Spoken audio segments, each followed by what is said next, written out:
If someone could close the door.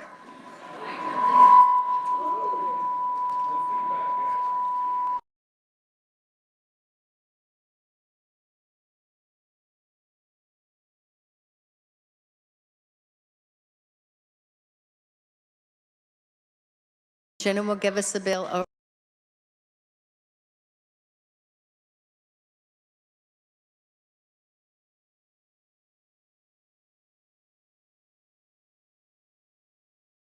Bill 2264.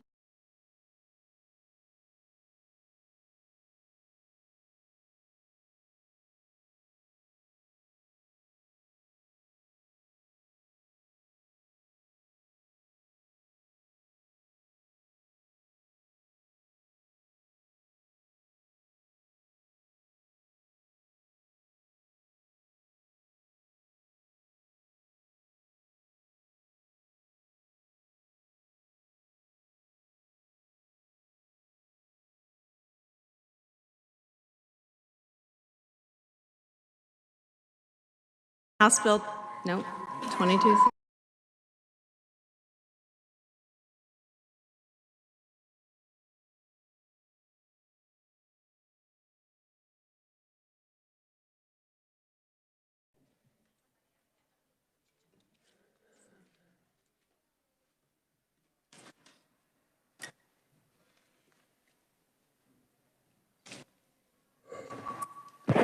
See if this.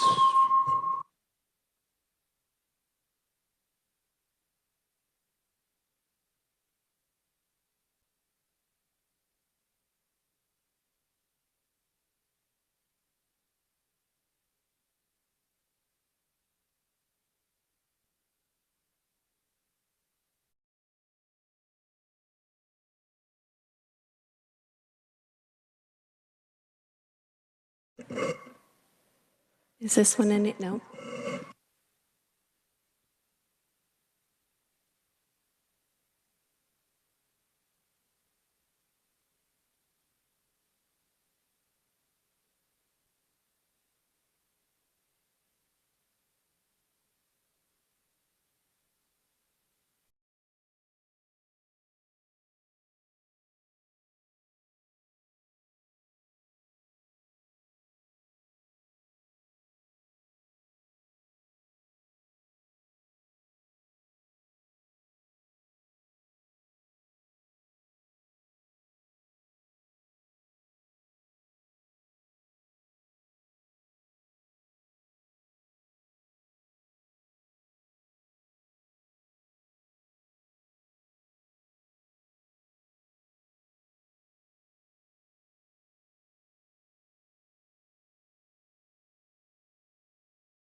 Testing.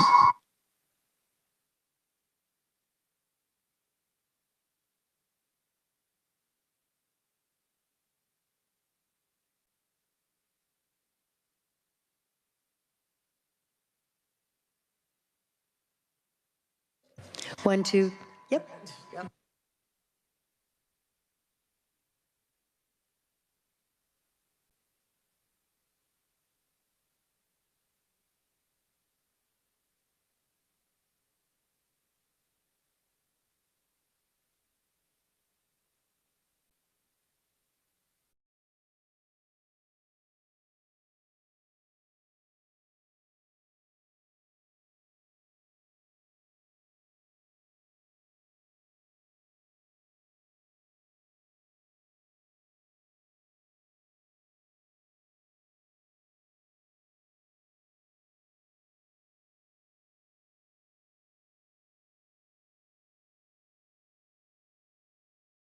1, 2, 3, 4. Is that better? That's better.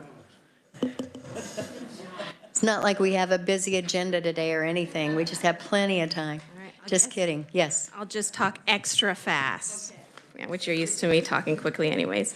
House Bill 2064 enacts the No Patient Left Alone Act that would allow in-person visitation to certain patients at hospitals, adult care homes, and hospice facilities.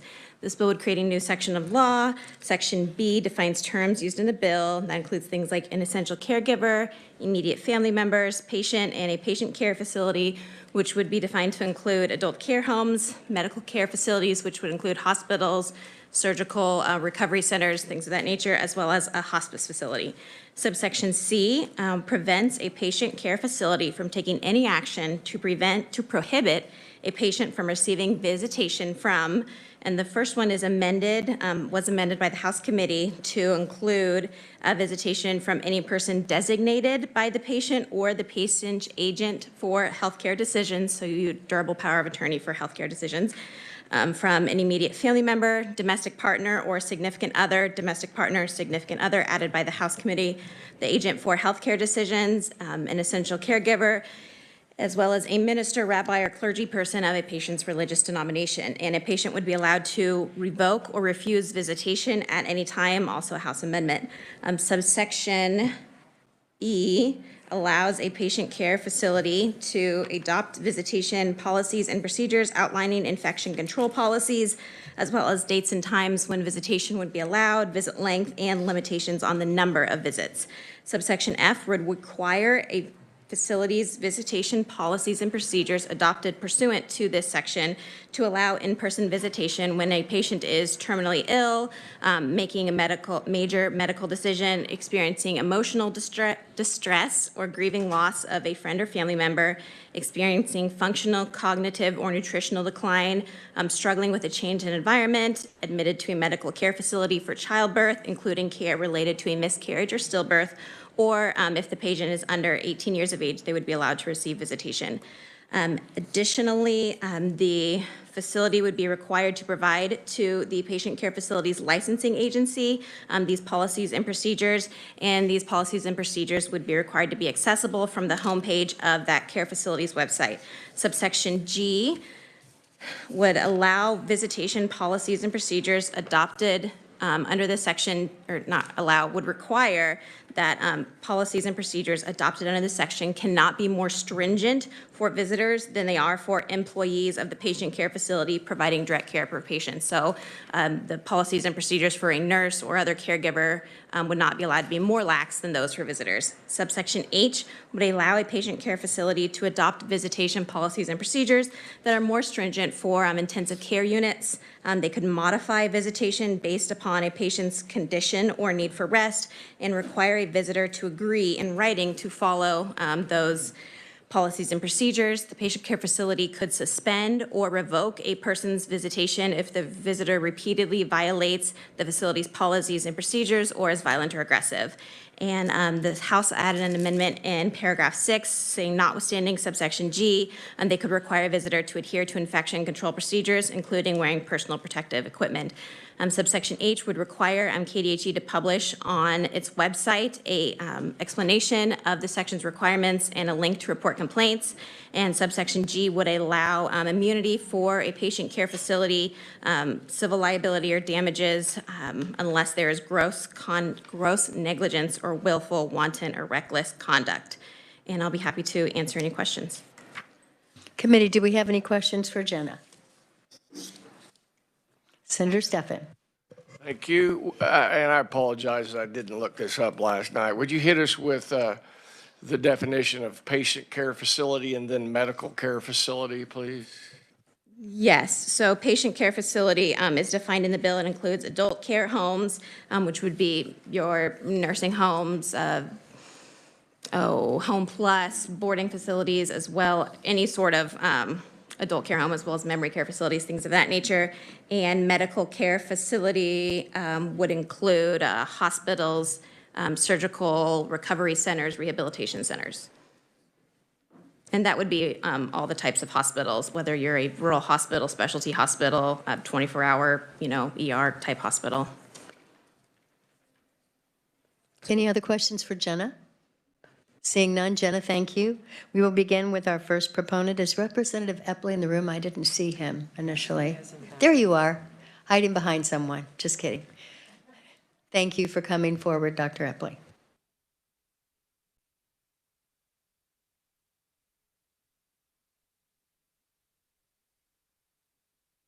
Eddie and members of the Senate Public Health and Welfare Committee. I really do appreciate the opportunity to present supporting testimony for 2264 today from the House.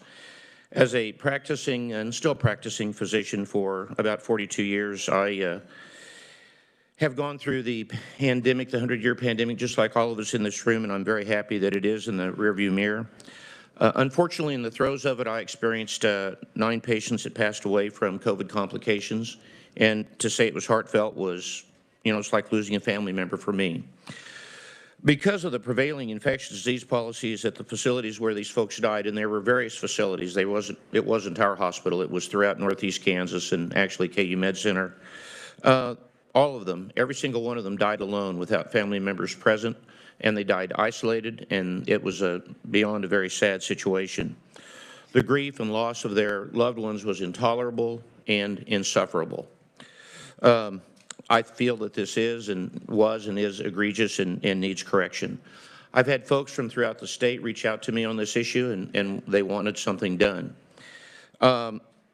This really, at the heart of it for me, is a human rights issue that we need to correct. This is an issue that, while it's very straightforward, it sounds, like it would be easy to write a bill to correct this, but it wasn't. We did learn from a lot of our stakeholders that there are various issues that we need to address, and you heard the reviser address a lot of those in her presentation. And I believe that we have reached out to all the stakeholders involved. We've tried very hard to address their concerns and yet honor the patients and their families so that they can be present at the time of terminal illness or at the time of as they transition to death. You'll notice there's some language change on, I'll call your attention on page 2, line 9. I'm not trying to make a big deal about that, but we changed the word from shall to may to accommodate our assisted living environments. They had special issues with staffing and with statutes that we tried to provide for that. That's just one example. I really appreciate the opportunity to appear before you today on this issue. I'll be happy to answer questions at the appropriate time. Representative Epley, do you need to get to committee? We're in the middle of caucus right now, but I'm happy to answer questions if. I think we'll take questions from you first. Okay. So that you can go ahead and go to your caucus. Committee, do we have questions for Representative Epley? Senator O'Shea. Thank you, Madam Chair. Thanks for being here. We heard something similar to this that would have put our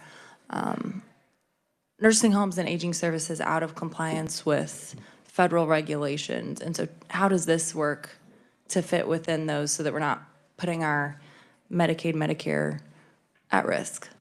So thank you for the question, Senator. This was a concern raised during our discussions as we had 2 bill drafts and a balloon amendment on this bill. It is addressed on page 3.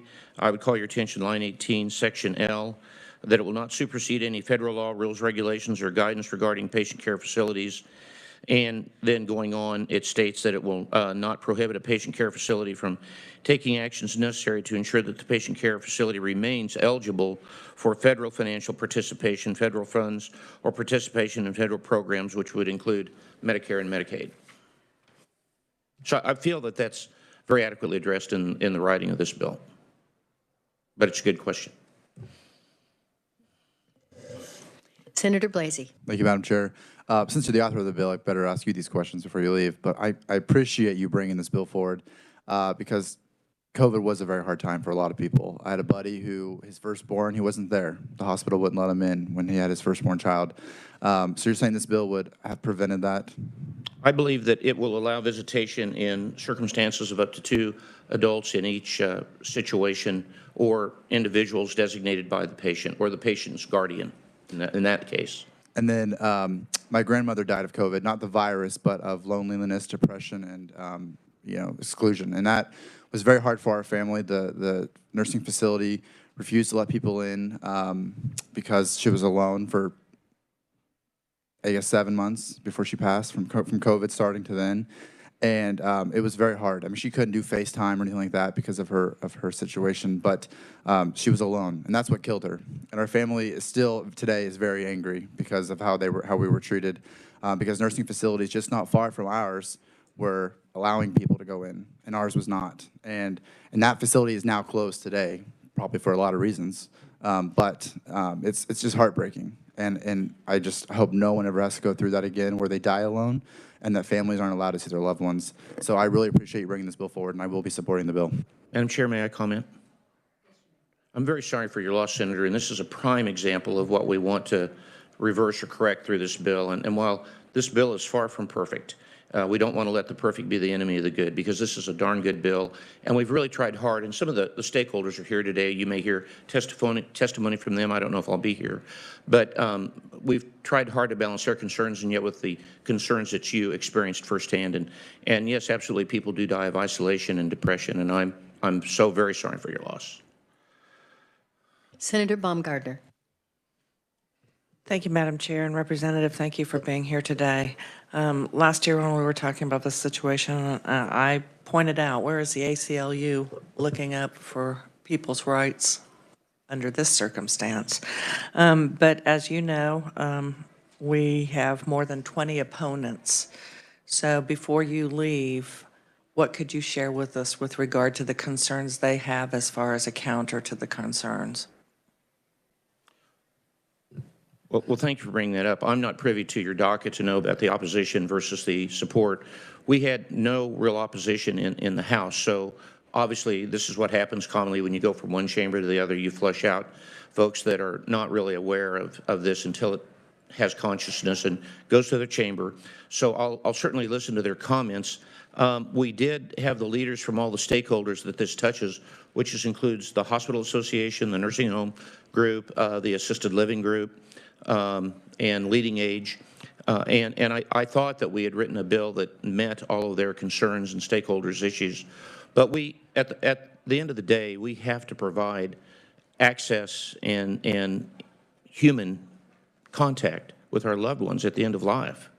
If we learned anything from this, anything at all, this is the one thing that we have to provide for our loved ones, both from a standpoint of the loved one that's passing, but also from the family members for closure. The hurt and the depression and the anger and the frustration that we see manifest is like nothing I've ever seen before. And it's like so many of the things with this pandemic. There's so many patient care situations, circumstances, issues that have arisen from this pandemic that I couldn't have imagined or never dreamed of. And that's the purpose of this bill, is to at least try to address at the end of life when someone is transitioning, that we can have folks with them. And while it may not be a perfect bill, so far it's the best that we can come up with. We'll look forward to what tweaks or whatever else that you all need to provide to the bill to make it successful. Before I go to Senator Thompson, I just want to say, Representative Epley, I don't think there's anyone in this room that disagrees with the intent of this bill. We've all suffered loss, and we've all know of people who ended up dying alone for one reason or another, as was stated by Senator Blasey. The concern of the opponents that I have heard are in the introduction, it says it's not requiring, it's authorizing, and I'm not sure what authorizing does, and if that would have prevented anything that would have happened before. We're authorizing you to allow patients, visitors to come in. Does that mean they will? They may not. And how is that any different than now? Could you address that? Well, I can. I'm not an attorney. The wording, while I was the impetus behind the bill, along with another representative, Representative Ressman from Kansas City, I didn't write those words. And so if it's felt by this committee that those words need to be changed, I would certainly look forward to hearing those changes. And the last is on the top of page 2 in line 9, where it states that each patient facility may instead of shall. Similar situation, because we do give them the caveat on the third page there at the bottom that you read aloud as to not losing their funding, et cetera, if that would be a concern. Senator Thompson. Thank you, Madam Chair. Again, I agree with the chair. It's not the intent is good, certainly. And I think one of the things I also have problems with is the immunity from liability for the patient's facilities. Also, they can still adhere to infection control procedures for wearing personal protective equipment. I think it was Menorah Medical Center finally dropped their mask mandate last week for people. And we've known for months, well, years now, that the masks don't work. And so this is, I think this is an imperfect fix. It's not that we don't want to help the patients. We want, in fact, I'd like to see every family member, a third cousin twice removed, come to visit if they want to, because you never know where people are going to fly in who are not necessarily family members. So I appreciate this very much. I think we are still putting too many restrictions and trying to protect these facilities for making decisions that are not necessarily in line with science. Thank you. Thank you, Madam Chair. Madam Chair, may I respond? Yes. Thank you, Senator Thompson, for your comments. These issues are traditionally a balancing act between, again, the stakeholders and patients' rights. And as a family physician in the middle sometimes, working at those facilities or being aware of those facilities, you have to balance their concerns versus the concerns of the patient. I believe ardently that we need to provide for patients to have family members present. This is not intended, however, to, not trying to be funny, to set up bleachers to allow everyone to come in and be with someone at the end of life. It's allowed to provide respectful care with up to 2 visitors. And if the facility, for whatever reason, their standards require PPE, and their science, and I'm going to say their science requires that folks wear masks, then that's, we're going to do that because we want to go along to get along in that situation. And I didn't come here today to air out the science of masks and PPE. I don't want to get into that today. I don't think that's the purpose of this bill. But I think we have to respect those facilities, those hospitals, and if particularly hospitals, and if that's their infectious disease protocols. And I work in those facilities, and you do have to wear those things in certain circumstances. And it's not like we can just go in without those items because it won't be allowed. And so we have to be respectful of that. That's their domain, and I don't think that's not the intent of this bill. So that's why it's written as such. Which I think goes back to the point the chairman made, or chairwoman made, about authorization versus what we allow. Thank you. Thank you, Madam And Chair. the last question for Senator Epley. Senator O'Shea. Madam Chair. So if someone doesn't like what's required, they can always choose to leave the nursing home or to leave, like, they don't have to stay there, correct? They absolutely can, and there are circumstances As where a patient. a patient, yes, or a patient's family, if a durable power of medical attorney wants to sign out their loved one, they certainly can do that. They can do that with consent, or they can do that without medical advice, and that's done sometimes. And that's the beauty of hospice care. In a lot of circumstances, you can get someone home and have them pass away at home with everyone present in a much more natural, type environment. And I'm sorry, I overlooked Dr. Steffen's hand much earlier, so that will be the last question to represent that. Thank you. And just to reiterate what we've heard, the 3 pieces of this that are particularly problematic are the authorizing rather than requiring, the may instead of the shall. And then when you really get down to this may not supersede federal laws and rules. Well, we're backwards on that. I presume you're familiar with the 1987 Nursing Home Reform Act. I'm familiar of it, yes. Yeah, that is what we should be aspiring to, the federal statutes. And if we would tweak this bill with that federal statute in mind, with a heart of complying with it, we could have a bill that would work. But right now, this is more of a resolution than it is a bill. May I respond? Yes. The changing of the word on, and I'll call attention at least to that. Again, that was for our assisted living homes because they don't have the ability to comply with infectious disease requirements nor staffing requirements, and that's why that was changed. As far as the word authorize versus require, I think I'd be very receptive to see that word change. I think that makes sense going forward. So again, appreciate your comments and ways to make a good bill perhaps better.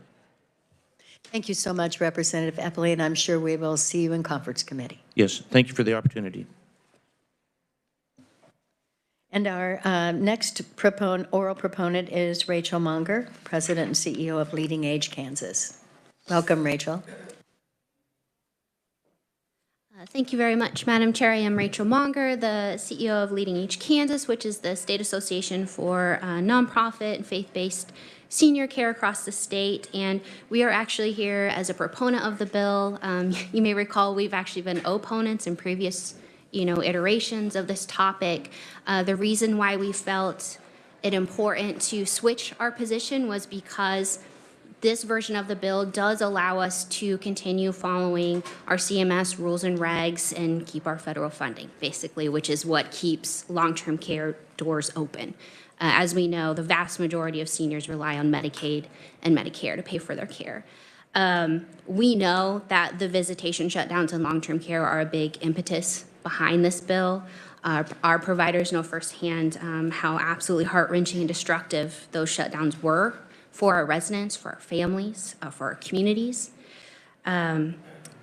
Basically, we shut down our buildings and restricted visitation for so long because we had to. There were requirements from CMS for quite a long time. And Dr. Stephan is absolutely correct. There is OBRA 88, and it does talk about resident rights, and one of those is visitation. It was CMS itself who suspended those rights. Now, over the course of the last year of the pandemic, CMS has acknowledged that that was wrong. They walked everything back. We went to our previous rules and previous OBRA standards now, and they have promised to never do that again. So, and we really hope that they keep their promise, but that's where we are. And it's always, when you talk to long-term care providers, I think you will always, and CMS comes up, you see sometimes the rage come out because we are always under their thumb. They know what they're doing with the payments, with the funding. That's how they keep us in line, and that's how they've kept us in line during the pandemic. And, I'll say this because I said it on the House side in response to some questions, which is when these shutdowns were first announced, hindsight's 2020, and we didn't really know what was happening with the virus and what was going on. And so we thought, okay, they said, we'll shut it down for a month, just do what they say, we'll get through this, we'll take care of our residents, and we'll move on. And then it was 3 months, 6 months, a year, 2 years. It turned into an absolute nightmare, and what it did to residents was unforgivable, basically. And so the reason, again, why we are supporting it this time around is because with Senator Blasy's comments, I have no idea what the actual circumstances were around that. But if it was a case where you had one nursing home who was following what the current CMS standards are, which hopefully were modern and not doing the shutdowns, and another wasn't and was still restricting visitations in ways they weren't required to, we do believe that this bill would help curb that and would have a basis for someone to say, we know this is not the current federal standard, and we have a state law now that says that, if you're not doing this to comply with CMS, if you're not doing this to comply with rules and laws that are in place, and you're just doing it because you don't want to have visitors, well, you may have an outlet to stop that from happening. And so we've always agreed with the aims of these bills. We've always agreed with the fact that this has been incredibly destructive. So if we're allowed to be able to still follow CMS rules, to be able to keep our funding, to be in compliance, then we would support a rule like this being in place, basically. I have a question for you, Rachel, and then I'll turn it over to the rest of the committee. Your thoughts on line 9 of changing that from may to shall, or if you are still able to follow the federal guidelines to keep your Medicaid, Medicare funding, which is stated on page 3, what's the harm in saying you shall Could you remind me what line 9 says? Yes, I will. Sorry. Prior to September 1, 2023, each patient care facility shall establish visitation policies and procedures, including but not limited to, and then it lists all the various procedures of allowing families to come in, et cetera. Visitation, no more than 2. So if we're saying shall, you're saying, okay, we definitely will set up those policies. We will definitely do that, unless it conflicts with our getting our funding with Medicaid and Medicare. That's the way I read this. I will say that in the nursing home context, we are required by federal law to have visitation policies, so that would not be an issue on that front. When we talk about assisted living, there's a lot more room there to whether they, have these policies and what types of staffing they have. So I think it would be preferred to keep that in there. Would I say today that this is a deal breaker and that we would be an opponent on the bill? I don't necessarily think that, but I would have to go back and really check with some of our assisted livings to make sure that I'm not missing something that would be very essential. All right, committee, we're running short of time, but do we have any questions for Rachel? Senator Steffen. Thank you, and thank you. Again, your story about the CMS and their 180-degree change is interesting. Again, the problem, the mistake that was made, and if we don't look back and learn from our mistakes, we're doomed to repeat them again. We know that. The mistake that was made was we followed regulations instead of statutes.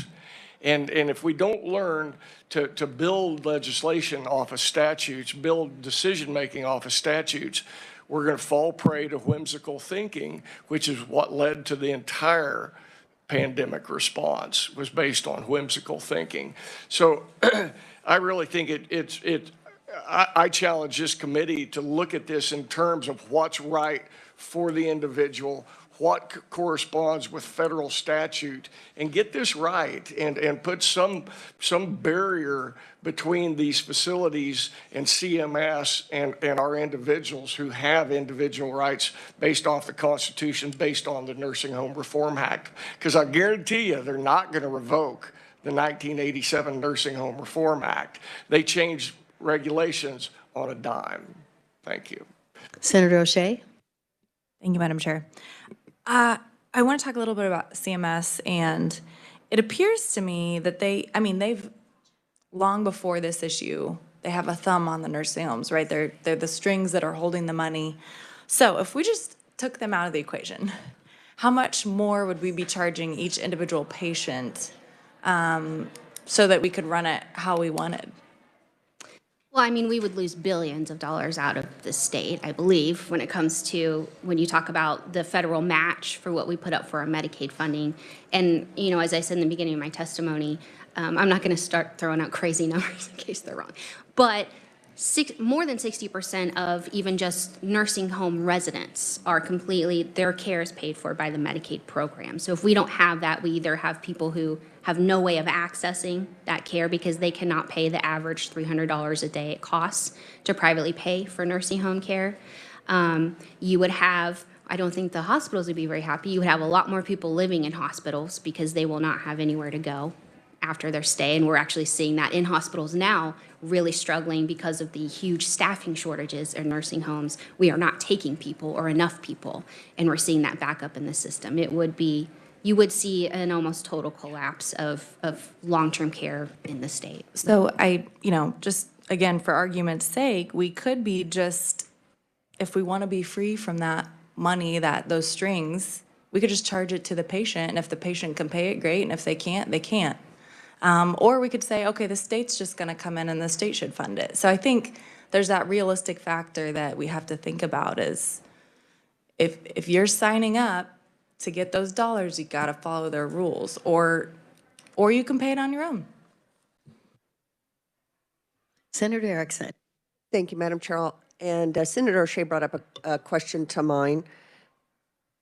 Was there a distinction made between those funded with those dollars versus private pay patients in the facilities? That's a good question. There was not. We do have, nursing homes, almost all of them are regulated by CMS because they take Medicare and Medicaid. There are maybe 1 or 2 nursing homes in the state, and then all of assisted living, Home Plus, those types of places, they are governed by KDADs because they are state licensed only facilities. And KDADs did choose to adopt the same standards as CMS for, I mean, several reasons, which I'm sure, you know, they could elaborate on. But so there was no difference, I don't believe, there because KDADs chose to follow the federal. So if this is all about money and losing that federal funding, for example, my mother was in a facility during COVID, end of life. They tried to tell me I couldn't come in. That didn't go well.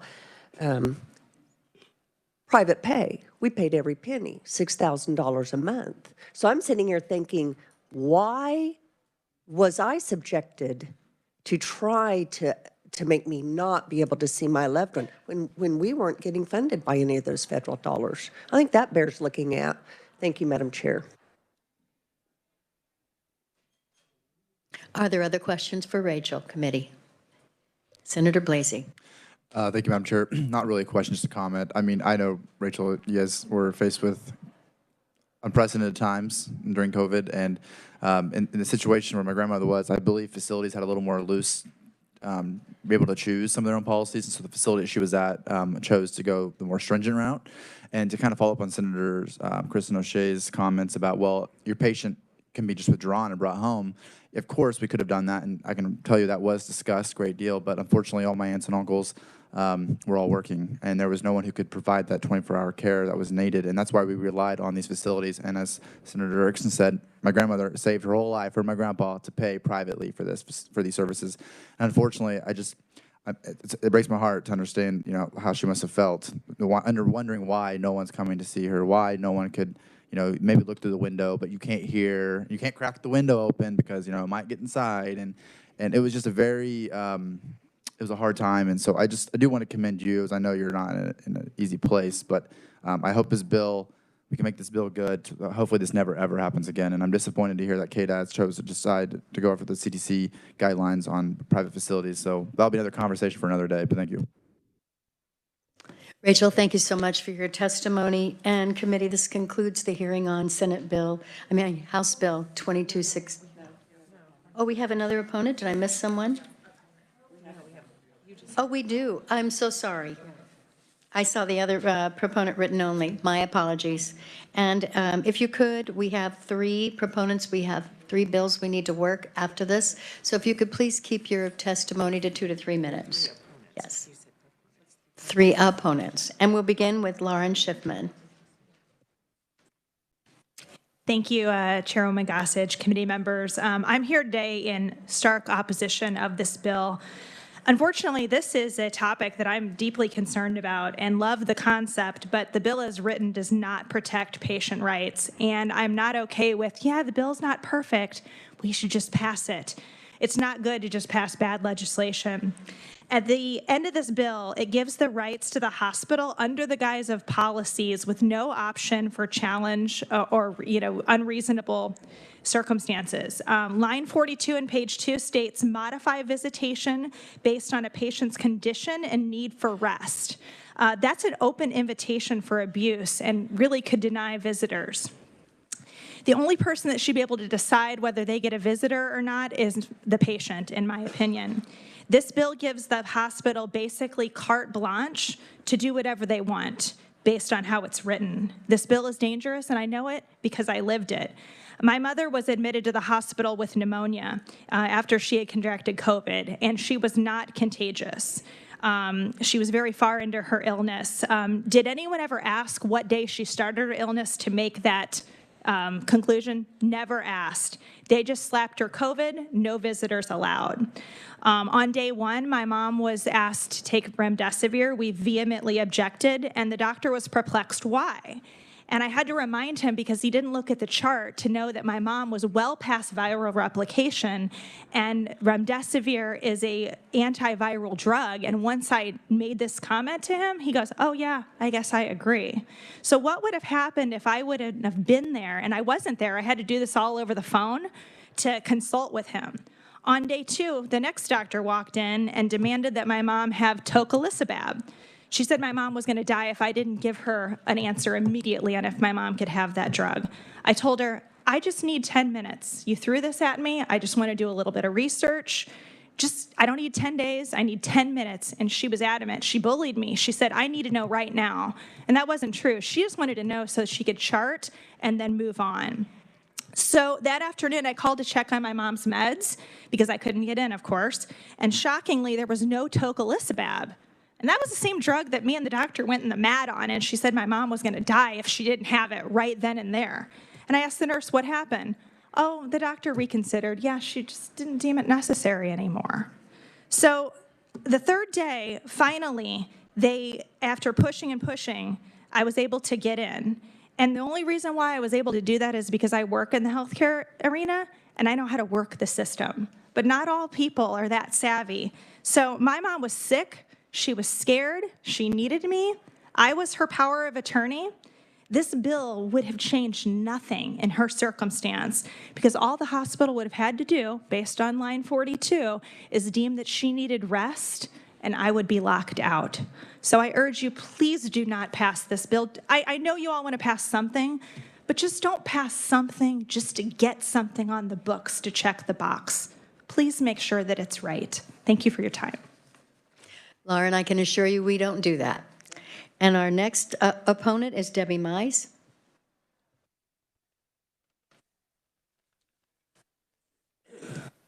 Madam Chairman, committee members, I am not a scientist. I am not a doctor. I am not an attorney. I am married to an attorney, and I have medical and science in my family. I am here as the Vice President of Kansans for Health Freedom. And with all due respect to Dr. Epley and the people that did pass this bill, many of which I have spoken with, and they did not realize some of the things that were actually in this bill. And one thing that I am very opposed to, I am not a stakeholder. I represent people that are people. We are not stakeholders. We are not an investment. We are people. We are humans. And through the COVID panic, I will call it, I got lots of phone calls. I'm not going over my testimony because I think most of it was repeated today. And I get pretty upset because I would get phone calls late at night. My patient, my loved one is a patient in an Olathe hospital. And they're giving them a drug that will hurt them because I know this drug is hard on kidneys and they already have a kidney issue. They will die. I didn't know what to tell them except call the sheriff because Johnson County has a very good sheriff. And some officers came out and they said a corporation can do what a corporation wants to do. 2 days later, that patient was dead. People died in a nursing home because my husband had a client in a nursing home in central Kansas. They did not let her see her sister for more than 2 years. They came up with every excuse in the book. Even when they could not go with what so-called science was, they still made excuses. There's a lady that died not in a hospital here in Topeka, but her loved one was able to get her out of that hospital if she could prove that she could care for her grandmother. Because they had failed to give her any kind of liquid, not even the IVs, and she was malnourished. She had been without care, and this person got her grandmother out because she is a critical care nurse. She got IVs set up in her grandmother's home, took care of her grandmother, but she was so far gone when she removed her from the hospital, she died within a few hours. This is what we've got to stop. And you could drive a semi-truck through this bill. This does not protect the patient or the loved ones. Thank you, and I'll stand for any questioning. Thank you, Debbie. And our last opponent is Carol Donis. Is Carol present? Oh, she's on WebEx. Carol, are you with us? Yes, I am. Thank you so much. Let's see, hold on. Can I adjust that a little bit? Yes, thank you so much. Good morning, Madam Chairman and committee members. I and others, basically have looked over this bill, and I do believe that there is great intent. I went through this myself with my mother, and also my brother-in-law, when they got COVID. And I think, if you could just look at the language and amend, I know I have a lot of other information in my letter, my testimony, but just want to cut to the chase, because I think if you amended the language and it was more for the patient than it was for the hospitals, that's really what it's all about. Let me just tell you, my mother, she had a severe stroke. She was not able to talk. She wasn't able to swallow for 5 days. She wasn't able to walk. If I had not been there, and we were limited as far as who could see her, and she kept getting COVID, because she didn't even have COVID, any COVID symptoms, but unfortunately, it was either the hospital aide or nurse, that got it, or it was one of her roommates. And so therefore we could not see her. Do you know what it must be like to be in a hospital and not have anyone? You can't talk. You can't, if something would happen to her and someone would take advantage of her, or for any reason there's some treatment, she can't speak for herself. I mean, this is it's inhumane to not allow people, her loved ones, to be with them. My brother-in-law, we're talking about masks. I know you don't want to talk about that, but masks don't work. I have a lot of literature about that. And we followed all the CDC guidelines and all that. And he wore his mask everywhere he went. And he had no morbidities. He didn't take any medications. He wasn't overweight. He was in perfect health. But every time listening to the TV about how many people were dying and how many people were getting COVID, you know what? He ended up getting it, and he didn't know what to believe. And he went into the hospital, had pneumonia. They gave him remdesivir. They put him on a ventilator, all kinds of stuff. I mean, he passed away. He was only 70 years old. He was in perfect health. He was a very, his position was, he was a vice president of sales, and he was, before he retired. Anyway, so what I'm saying is I've worked in the insurance industry for over 27 years, and I know how to get around the system too. The hospital my mom was in, it was like a ghost town. I couldn't find a nurse. So they were hiding because they were visiting nurses. That's why. That's what I was told. I ended up, I was not able to get the questions answered. They wanted to put her, I was a power of attorney. They wanted to put her feeding tube in her. And I held off for a day. Guess what? The next day, she regained her ability to swallow. I had her moved to a different, I contacted the doctor because she was not getting the quality care. All they wanted to do was get her out of that hospital. They kept pressuring us. Oh, we need to know what nursing home we can put her in. I'm like, are you kidding me? She needs to recover from her surgery. She had this stroke and she's got this swelling on her neck. Carol, can you hear me? Thank you so much for your testimony, but I'm afraid we've run out of time for this hearing. And we have your written testimony, and we all can identify and sympathize with your situation. Thank you. And my apologies to all of the opponents that were here in person that I almost skipped over you, but it's very important that you're here. Committee, this closes the hearing on House Bill 2264. We will now turn our attention to House Bill 2390 for final action.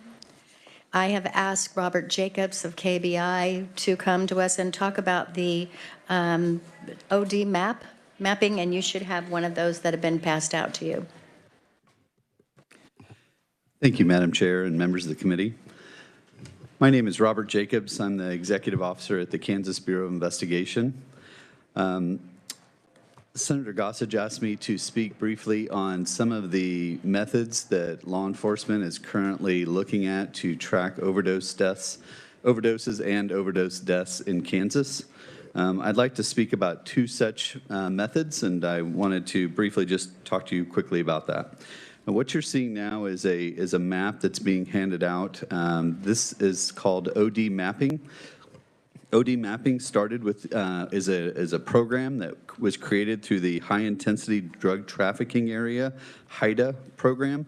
HIDA is a nationwide program. It was started through Congress, and this particular program, OD mapping, was first originated on the East Coast through Washington and Baltimore, that HIDA area. And what it does is it actually looks at the number of overdoses that are occurring in each state, in each HIDA area. This is a map of just Kansas.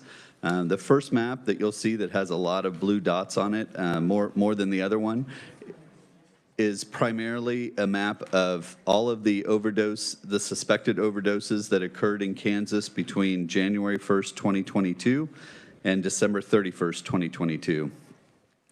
The way that this occurs is law enforcement got with the Kansas Board of EMS, Emergency Medical Services. When the EMS goes out and responds to an overdose, they write reports. Those reports go to the Kansas Board of EMS, and then if it is a suspected overdose, it's automatically dropped into OD mapping. So we can actually have quick resolution or notification of a potential overdose. The way that law enforcement uses this is that we can identify, these occur within hours of the actual initial response from EMS. We can identify hotspots in the state where we see a spike in overdoses, and we can send resources to that area to look for those overdoses.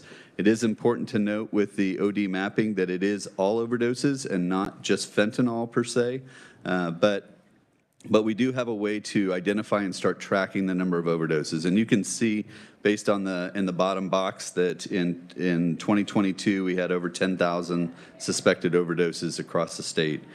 The other way, and just to briefly tell you about the other way, when we look at overdose deaths, the Kansas Department of Health and Environment has an Office of Vital Statistics. I believe they are also tracking overdose deaths, but those are only deaths as opposed to OD mapping, which looks at all overdoses, whether they die or survive. And so anyway, I just wanted to provide that Robert, brief thank you so information. much for being here. I appreciate it. Thank you. Committee, I have an amendment for Senate Bill 2390. If you would pass that out, Jenna. We had heard and understand, I believe, the importance, like we have the review of maternal deaths. This amendment is basically mirroring, Jenna was able to mirror what we're doing with maternal deaths and just changing that to drug overdoses and overdose deaths. And what this would allow is, as you notice, there is no board in here. Fentanyl strips, we will be hearing that, and that will be addressed in judiciary. So this gives the authority of the department, the secretary, to have the same authority that she has over maternal deaths to, again, be able to collect all of that data, review all that data, report it back to the legislature. Do I have any questions or comments on the amendment? Senator Steffen. Thank you. Is there anything preventing them from doing this? There is. What is it? It's the HIPAA and confidentiality, and so we would have to permit them, the law enforcement, to be able to share this information with them. I met extensively with law enforcement, with Ed Klump and Robert Jacobs yesterday to help us put this together. Thank you, and I appreciate your efforts, but this is basically a bill in and of itself. I would like to have a day to look at it before being asked to act on it. Okay. Any other comments or questions? Yes. Senator Holzer. Just to elaborate on that last question, as far as confidentiality, I mean, isn't there still an issue? And maybe this is a supervisor question as far as what can be collected and what can be forwarded when we're talking about those records. Yep. Thank you, Madam Chair. I'll be happy to, give more detail. So basically, half the bill is dealing with the confidentiality. Half of it, pages 2 and 3, are essentially saying here are the records that the secretary would have access to. If there are records that you need to go to court over to get, those documents would still be confidential, not required to be disclosed under the Open Records Act, and it would keep that same confidentiality for any records that are obtained or interviews that the secretary has or that are compiled by the secretary would all have that same confidentiality, and exclusion from disclosure under the Open Records Act, and that's all of page 2, or excuse me, all of page 3, is just that confidentiality and exclusion from Open Records Act. Senator Petty. I think I would have to agree with Senator Stephan that there is quite a bit in this amendment. So just in essence, and I'll ask Jenna, so this is replacing the new section 2 that establishes the Overdose Fatality Review Board and replacing it. Would this be correct? Thank you, Madam Chair. This would actually be a proposed substitute, so this would replace the contents of the entire bill. And some of this language will look really familiar, really similar to the current language in Section 3. They're both based on that maternal death review statute. Thank you. Yes, Senator Blasey. Thank you, Madam Chair. Okay, so your amendment here, obviously it's a substitute bill. So I support removing sections 1, 2, and 3 of the original bill of this board. That is unnecessary, so I believe this is better, so I appreciate that. However, your amendment also excludes the legalization of fentanyl strips. Is that correct? Okay. I think I'd make a substitute motion to include your substitute for the bill, but include sections 4 and 5 of the bill, if that is what's needed. Jenna, if you might want to clarify that to include the legalization of fentanyl strips. And the reason why, Madam Chair, I support the legalization of fentanyl strips is because I think we've learned a lot over the course of the last year. And I believe if these strips can save just even one life, I think we've done something good. And so that's why I support those. And I know there's concerns about still using those as probable cause, which I would support an amendment if that is something someone wants to pursue. But ultimately, I think these strips, we're at a point in society that, unfortunately, we have so many deaths. I think if anything we can do to prevent one death, I think that would be good policy for the state of Kansas. Thank you. And I may say, Senator Blasey, that the reason that I chose to remove it is that I serve on judiciary. We will be addressing that, and it is a criminal code, not a health. Oh, this is the part that we can do as far as health is the way I see it. Yes, Senator. I'll second O'Shea, it. real quickly. I'm seconding his All right. motion. All in favor of the substitute motion? Can we discuss? Okay. No. All in favor of the substitute motion? Point of order. Can we discuss? We're out of time.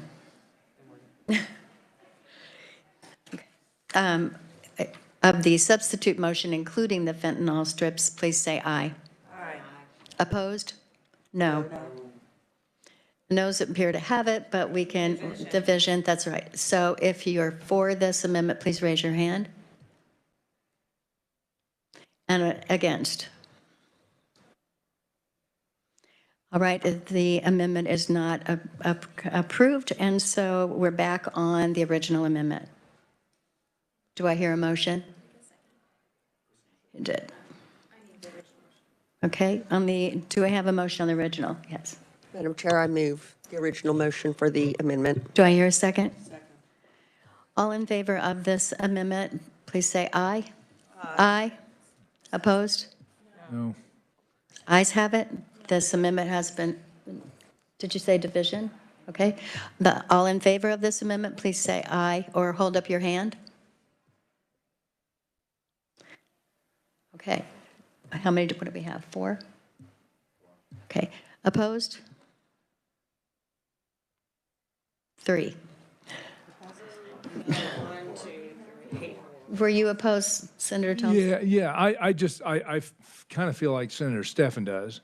You want to have more time to read it? I would rather have a little more time All right. to We are out of digest all time, so. of this, and then All right. I would feel We are much out of time, more so happy about it. that's okay. We can table this until Monday. Thank you.